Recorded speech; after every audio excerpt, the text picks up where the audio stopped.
I'm going to explain a horror suspense movie called The End. It opens in the bustling city of Rome, where a young and successful businessman, Claudio Verona, is headed to work. His day begins on the wrong note, as he is picked up by a rookie driver rather than his regular one. The city also seems to have higher traffic compared to normal mornings, for some reason.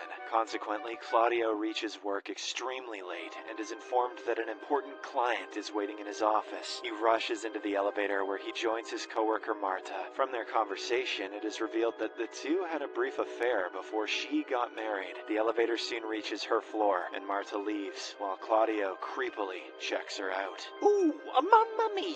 Seconds later, he presses the button to his floor and then picks up a call from his wife, Lorena. She sounds extremely worried and tells him what she saw in the news just a few moments ago. Apparently, riots have broken out all over Rome, and several key roads have been blocked. Right in the middle of their conversation, the elevator gets stuck. This annoys Claudio, and he tells his wife goodbye, but she reminds him to get milk on his way home. The conditions in the street may be lethal, but don't forget to stop by Mario's ranch and yerk that goat. After hanging up, he presses the emergency button and gets in contact with the chief maintenance technician. Claudio says he's stuck and urges the technician to solve the problem as soon as possible, but the latter reveals that there's a problem with the power unit on the roof, and he's already sent some of his men to check it out. After a while, Claudio calls his secretary Sarah and asks her to keep the client engaged until he arrives at the office. He then calls the maintenance again, but the chief technician reveals that he's lost contact with his men on the roof. Upon hearing this, Claudio is incredibly pissed and demands the problem be solved right away. Hence, the technician apologizes and says he'll go to the roof himself to see what's going on. In the meantime, Claudio decides to take the matter into his own hands. He starts pushing the elevator doors apart, but only manages to open them enough for his head to fit through. The elevator has stopped right before reaching the 7th floor, and rather surprisingly, there is no one there to help him. So, he tries to climb through the door gap, but it isn't wide enough for him to go through. Claudio resigns himself to waiting again,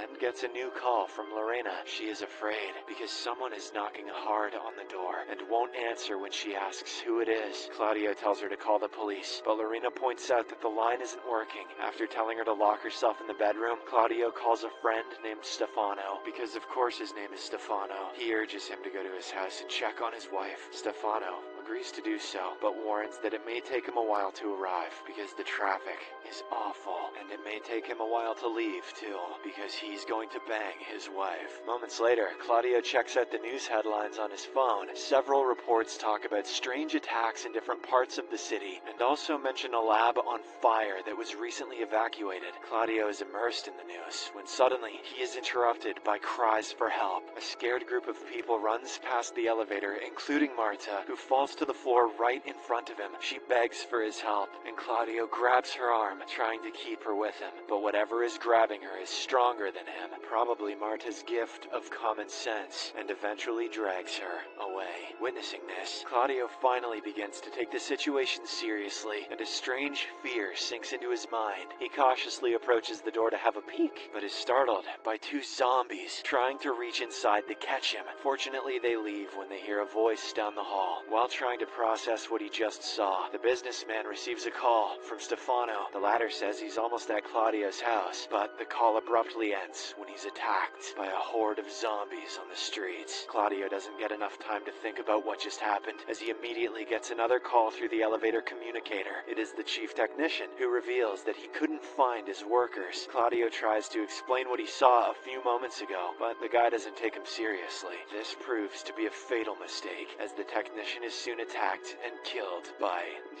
zombies. Now that the severity of the matter is finally beginning to sink in fully, Claudio breaks into tears. Things only get worse when a zombie reaches inside the elevator and grabs him by the neck, but he somehow manages to take the handrail off the elevator wall and use it to beat up the zombie's head until it dies. Shortly after, Claudio hears a noise and prepares the handrail to defend himself. It thankfully turns out to be Sylvia, a new intern at the office. He calls her over, and in a hushed hushed tone, asks for her help to open the door using the handrail as leverage.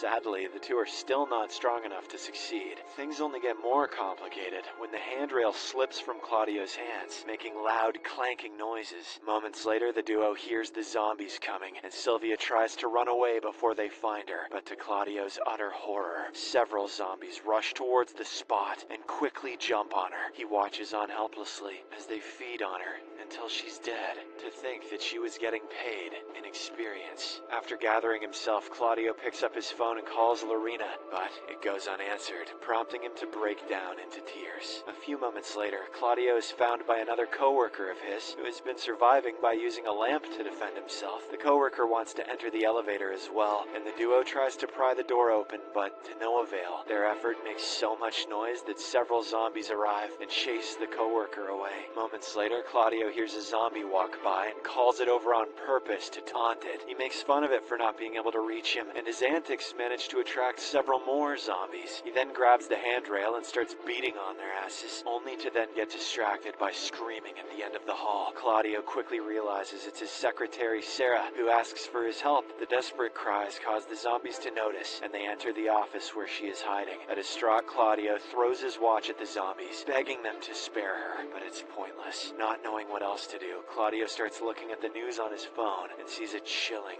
video. A female reporter explains that law enforcement has confiscated cameras and expelled all media personnel from the area. She is currently live streaming with her phone. After reaching the outskirts of the city, the reporter tells the viewers not to try to reason with the zombies and recommends getting out of the city. Before she can say more, she is abruptly jumped by a horde of zombies and killed. As if things weren't bad enough, a few zombies reach the elevator door, and simultaneously the power goes out. Claudio watches the zombies trying to make their way in, when suddenly he hears some gunshots outside the door. All the zombies fall dead, and Claudio takes the chance to call for help. He attracts the attention of an armed police officer named Marcello. After making sure Claudio isn't wounded, Marcello explains he's alone and has lost contact with headquarters. A zombie soon tries to attack him, but the officer easily shakes it off and shoots it with his rifle. He's on New Game Plus already. Claudio then reveals that the elevator door is stuck, so Marcello decides to fix the generator. He gives Claudio a walkie-talkie to guide him through the building and a gun to defend himself. Marcello then leaves after the businessman gives him directions to navigate the floor. After a few tense minutes, Marcello contacts Claudio to inform him that the stairs to floor 9 are blocked by a pile of furniture, and because he's a video game NPC, that means there's nothing he can do about it. Claudio then takes a moment to calm down and think, and this helps him get an idea. He relays information that there was some construction work underway on that floor. This means there should be a scaffolding that Marcello can use to reach the roof. After passing by a pile of bodies, Marcello has no other choice but to shoot a window to be able to reach the scaffolding. The noise attracts some zombies, but Marcello stays silent and manages to sneak around undetected. Claudio also warns him to be careful because the elevator technicians had been attacked up there. Fortunately for them, Marcello soon reaches the roof and restarts the power. Back in the elevator, lights are on again, but the doors still won't open. Claudio uses a phone flashlight to look between the doors and finds the misplaced piece that is keeping them stuck. He is so desperate that he tries to reach it with his hand, but to no avail. His efforts are soon interrupted when a zombie appears at the door gap and tries to grab him. Claudio steps back and retrieves the gun Marcello left him. He uses it to shoot the zombie and manages to kill it on his second try. Unfortunately, more zombies show up and Claudio hesitates to fire his gun, but thanks to some encouragement from Marcello through the walkie-talkie, he steps up and shoots every single zombie at the door. Marcello congratulates him on the success, but Claudio is in shock and feels guilty for having killed people. He knows many of these zombies were his colleagues and even knew some of their families. However, Marcello corrects him. They aren't people, they are infected, and they must do what has to be done. Just then, Claudio hears zombie noises through the walkie-talkie and eventually loses contact with Marcello. Not being able to take it anymore, Claudio stares at the gun and starts considering the idea of shooting himself. A couple of cops suddenly appear at the end of the hallway though, running away from zombies. The desperate businessman cries for help, but they leave before they can see or even hear him. As night starts to fall, despair firmly takes over his mind, and Claudio puts the gun to his temple. His frustrated yell yelling attracts the attention of a group of zombies that are now trying to reach him through the door gap. Claudio decides he doesn't want to give them the satisfaction of being easy prey and puts the gun in his mouth.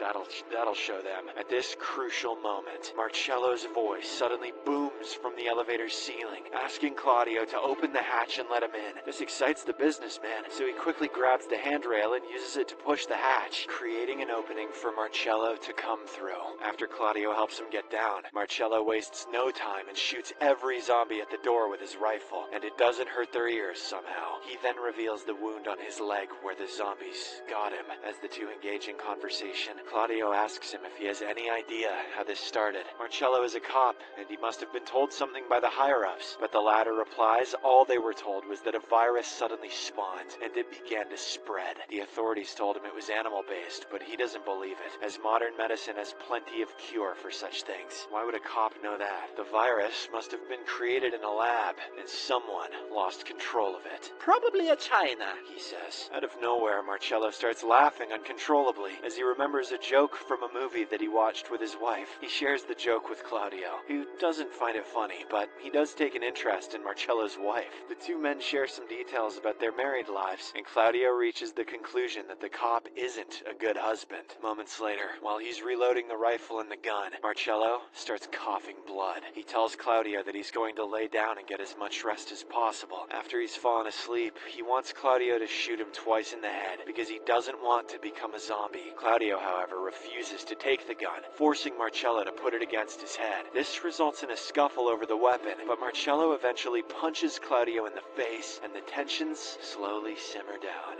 A couple of hours later, Marcello has fallen asleep, but Claudio still can't bring himself to shoot him. He quickly changes his mind when pus starts coming out of Marcello's wound. And soon enough, the cop wakes up, transformed into a zombie. Claudio tries to communicate, but when Marcello jumps on him, he shoots him multiple times in the head. In the aftermath, we see that Claudio's leg has been wounded, so he wraps his tie around it in an effort to stop the infection from spreading. His shots have been heard by zombies, and now there's a horde of them at the door, but his gun has run out of bullets. Claudio drops it and grabs Marcello's rifle instead, which he uses to shoot every single zombie he can reach. The impact of each shot pushes his body back until it hits the wall, and with the final shot, he hits his head and falls unconscious. Some moments later, he wakes up when he hears voices and gunshots in the hallway. There are no zombies in sight except for the bodies on the floor. His phone is also ringing, but it's just the 7 a.m. alarm. Claudio turns it off, but then his phone rings again. This time, it's an actual call. To his delight, he hears Lorena's voice, who is actually alive and well. Turns out she had to run out of the house, and the military saved her. The call abruptly ends when his battery dies, but this is enough motivation for Claudio to try to escape